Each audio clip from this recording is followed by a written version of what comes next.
एकदम सुन्छ ओइ ओइ ओइ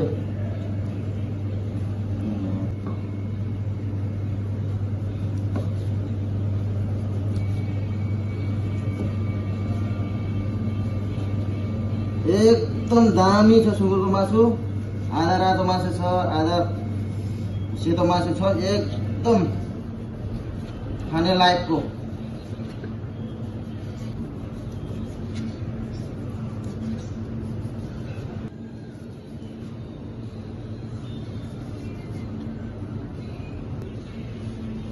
लोकल दङ्गाले सुँगुरको मासु यसको फ्यालेज गरेको प्याज green chilli chop garlic chop ginger chop tomato coriander सुरुमा हाल्नुपर्ने हुन्छ सुँगुरको मासु त्यसमा केही हाल्नुहुन्छ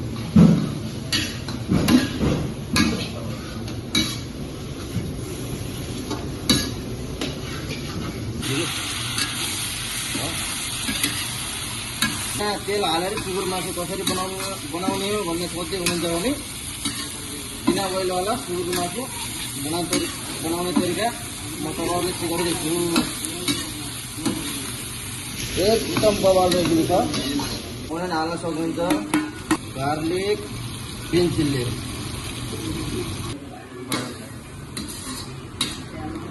टमाटर र अदरक एकसाथ हालिदिनु। मजाले मिलाएर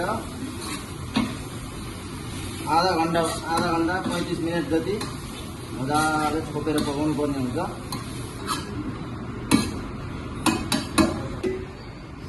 हालिदिनुहोस्।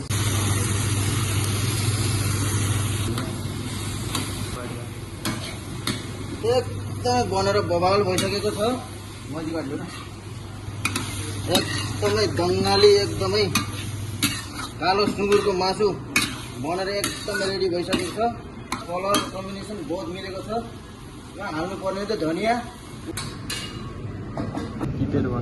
चेक गरेर पनि